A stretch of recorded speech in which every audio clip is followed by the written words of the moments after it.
Assalamualaikum anak-anak, bertemu lagi dengan Ibu Mala di sini.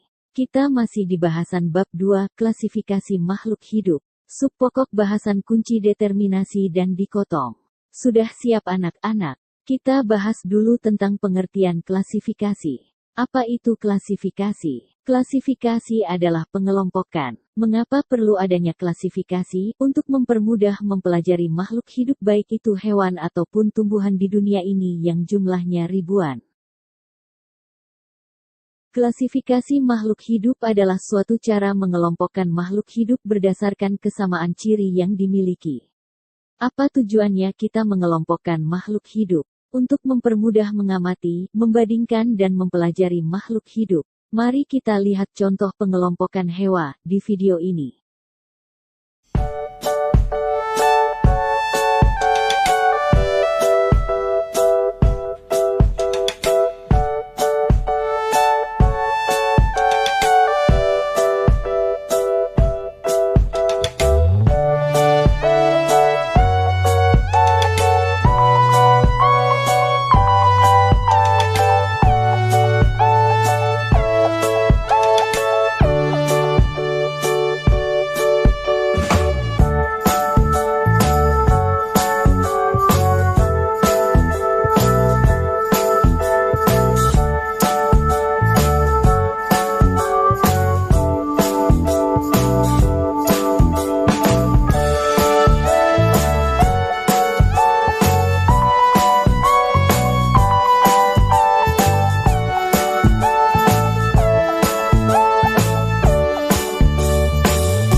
Awalnya makhluk hidup dikelompokkan berdasarkan ukuran besar dan kecil, atau berdasarkan banyak sedikitnya anggota. Makin ke bawah persamaan yang dimiliki anggotanya makin banyak dan perbedaan makin sedikit. Dalam ilmu IPA itu disebut takson. Jadi takson adalah urutan tingkatan kelompok berdasarkan persamaan dan perbedaan ciri makhluk hidup. Carolus Linnaeus seorang ilmuwan dari Swedia yang dikenal sebagai Bapak Taksonomi. Beliau yang memperkenalkan pertama kali klasifikasi makhluk hidup. Urutan pengelompokan dimulai dari kingdom atau kerajaan, pada tumbuhan, divisio, kelas, ordo, family, genus dan spesies.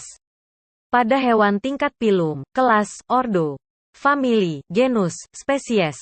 Sebagai contohnya kita lihat pada kucing.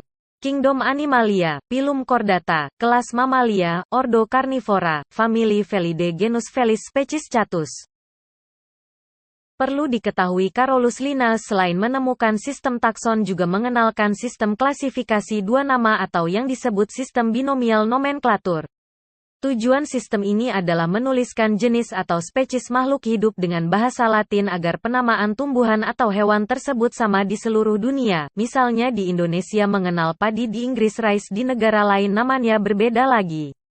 Untuk menyamakan jenis tanaman itu maka diberilah aturan nama dengan bahasa Latin.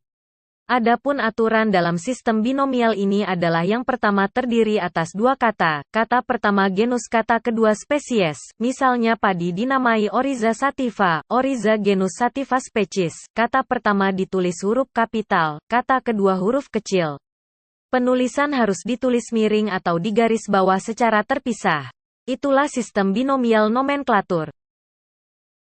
Para ahli mengelompokkan tumbuhan dan hewan dengan berbagai kriteria. Kita lihat dulu untuk tumbuhan. Tumbuhan dikelompokkan berdasarkan cara berkembang biaknya apakah dengan spora atau bunga. Kedua dari habitusnya apakah berupa pohon, perdu, atau semak. Yang ketiga dilihat dari bentuk daun. Terakhir dilihat dari cara berkembang biaknya apakah dengan vegetatif atau tak kawin, atau secara generatif atau kawin. Dasar klasifikasi pada hewan adalah, pertama dilihat dari saluran pencernaannya, apakah memiliki pencernaan lengkap atau masih sederhana. Kedua dari kerangka, apakah rangka dalam atau rangka luar. Ketiga dari anggota geraknya, apakah berkaki 2, 4 atau anggota gerak lainnya. Selanjutnya kita akan membahas tentang kunci dikotom dan kunci determinasi. Apa sih kunci dikotom itu? Apa fungsinya? Kunci dikotom adalah suatu cara mengelompokkan makhluk hidup di mana berisi keterangan yang disusun berpasangan dan menunjukkan ciri yang berlawanan, misalnya bertulang belakang lawannya tidak bertulang belakang. Sedangkan fungsinya untuk mengelompokkan makhluk hidup agar mudah mengenali, membandingkan dan mempelajari makhluk itu sendiri.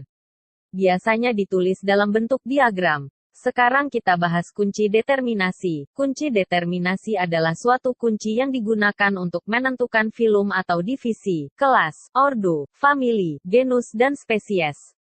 Dari mana dasar kunci determinasi ini? Ya, dari identifikasi makhluk hidup dengan menggunakan kunci dikotom. Jadi keduanya saling keterkaitan.